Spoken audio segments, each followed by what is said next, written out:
Snow White and the Seven Dwarfs.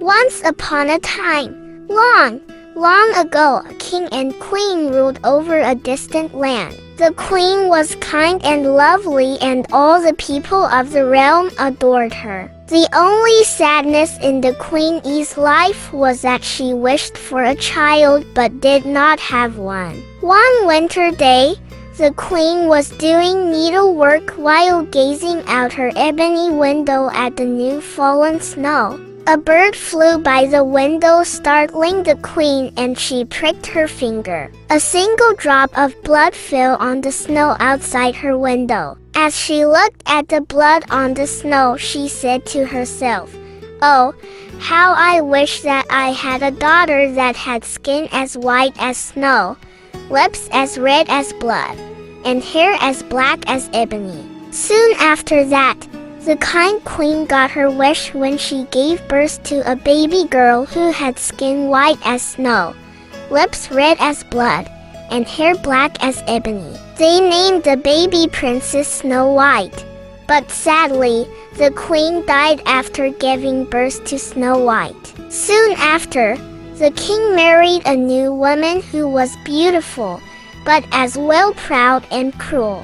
She had studied dark magic and owned a magic mirror, of which she would daily ask, "Mirror, mirror on the wall, who's the fairest of them all?" Each time this question was asked, the mirror would give the same answer, "Thou, O queen, art the fairest of all."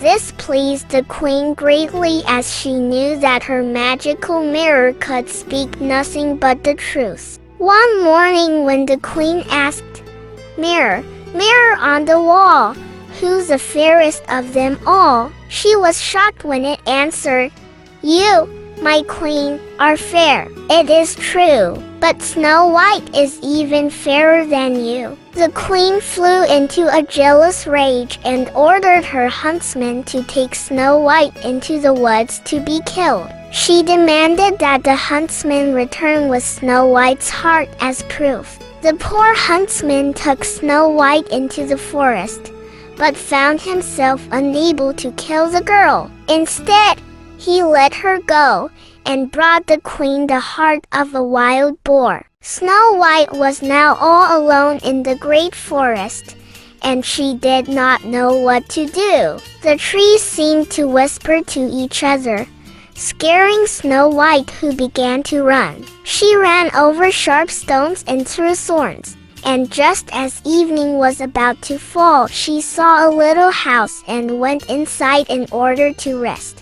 Inside the house, everything was small but tidy. There was a little table with a tidy white tablecloth and 7 little plates. Against the wall there were 7 little beds, all in a row and covered with quilts. Because she was so hungry, Snow White ate a few vegetables and a little bread from each little plate, and from each cup she drank a bit of milk. Afterward, because she was so tired, she lay down on one of the little beds and fell fast asleep. After dark, the owners of the house returned home. They were the 7 dwarfs who mined for gold in the mountains. As soon as they arrived home, they saw that someone had been there, for not everything was in the same order as they had left it. The first one said, "Who has been sitting in my chair?" The second one, "Who has been eating from my plate?" The second one, "Who has been eating from my plate?" The fourth one, "Who has been eating my vegetables?" The fifth one, "Who has been eating with my fork?" The sixth one, "Who has been drinking from my cup?" But the 7th one, looking at his bed, found Snow White lying there asleep. The 7 dwarfs all came running up, and they cried out with amazement. They fetched their 7 candles and shone the light on Snow White. "Oh, good heaven!" they cried. "This child is beautiful." They were so happy that they did not wake her up, but let her continue to sleep in the bed. The next morning Snow White woke up, and when she saw the 7 dwarfs she was frightened. But they were friendly and asked, "What is your name?" "My name is Snow White," she answered. "How did you find your way to our house?" The dwarfs asked further. Then she told them that her stepmother had tried to kill her, that the huntsman had spared her life, and that she had run the entire day through the forest, finally stumbling upon their house. The dwarfs spoke with each other for a while and then said, "If you will keep house for us and cook, make beds, wash, sew and knit, and keep everything clean and orderly, then you can stay with us, and you shall have everything that you want." "Yes," said Snow White, "with all my heart," for Snow White greatly enjoyed keeping a tidy home. So Snow White lived happily with the dwarfs. Every morning, they went into the mountains looking for gold, and in the evening when they came back home, Snow White had their meal ready and their house tidy. During the day, the girl was alone, except for the small animals of the forest that she often played with. Now the queen, believing that she had eaten Snow White's heart, could only think that she was again the first and the most beautiful woman of all. She stepped before her mirror and said, "Mirror, mirror, on the wall, who in this land is fairest of all?" It answered, "You, my queen, are fair." "It is true." But Snow White, beyond the mountains with the 7 dwarfs, is still 1,000 times fairer than you. This startled the queen, for she knew that the mirror did not lie, and she realized that the huntsman had deceived her and that Snow White was still alive.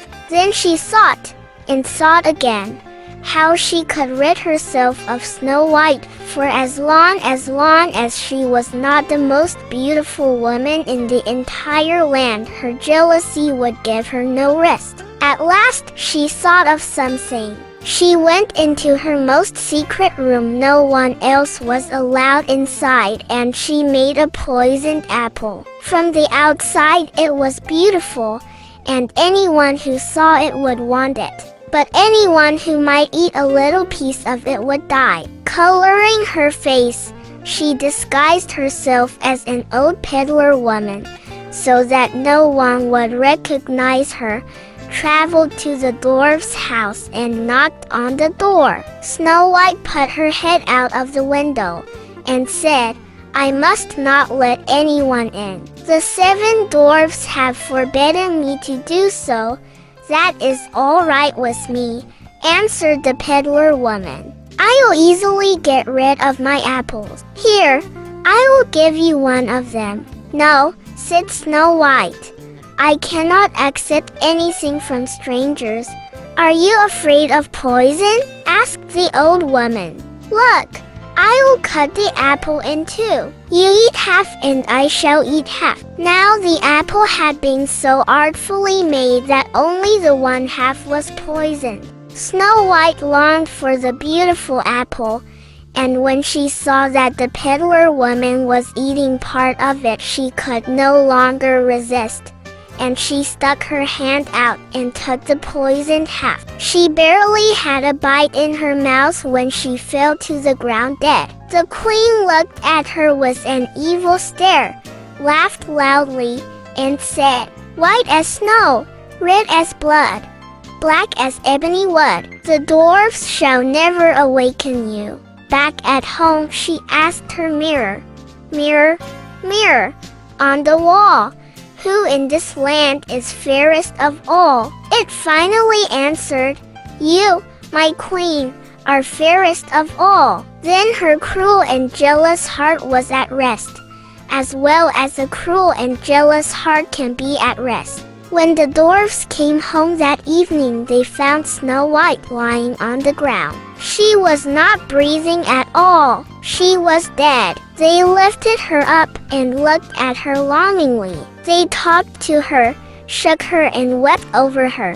But nothing helped. The dear child was dead, and she remained dead. They laid her on a bed of straw, and all 7 sat next to her and mourned for her and cried for 3 days. They were going to bury her, but she still looked as fresh as a living person, and still had her beautiful red cheeks. They said, "We cannot bury her in the black earth," and they had a transparent glass coffin made, so she could be seen from all sides. They laid her inside, and with golden letters wrote on it her name, and that she was a princess. Then they put the coffin outside on a mountain, and one of them always stayed with it and watched over her. The animals too came and mourned for Snow White. First an owl, then a raven, and finally a dove. Now it came to pass that a prince entered these woods and happened onto the dwarf's house, where he sought shelter for the night. He saw the coffin on the mountain with beautiful Snow White in it, and he read what was written on it with golden letters. Then he said to the dwarfs, "Let me have the coffin. We'll give you anything you want for it." But the dwarfs answered, "We will not sell it for all the gold in the world." Then he said, "Then give it to me, for I cannot live without being able to see Snow White. I will honor her and respect her as my most cherished one." As he thus spoke, the good dwarfs felt pity for him and gave him the coffin. The prince had his servants carry it away on their shoulders, but then it happened that one of them stumbled on some brush, and this dislodged from Snow White's throat the piece of poisoned apple that she had bitten off. Not long afterward she opened her eyes, lifted the lid from her coffin, sat up, and was alive again. "Good heavens, where am I? You shall become my wife," she cried out. The prince said joyfully, "You are with me." He told her what had happened, and then said, "I love you more than anything else in the world. Come with me to my father's castle." Snow White loved him, and she went with him. Their wedding was planned with great splendor and majesty. Snow White's wicked stepmother was invited to the feast, and when she had arrayed herself in her most beautiful garments, she stood before her mirror and said, "Mirror, mirror on the wall, who in this land is fairest of all?" The mirror answered, "You, my queen, are fair." "It is true, but the young queen is 1,000 times fairer than you." Not knowing that this new queen was indeed her stepdaughter, she arrived at the wedding, and her heart filled with the deepest of dread when she realized the truth. The evil queen was banished from the land forever, and the prince and Snow White lived happily ever after.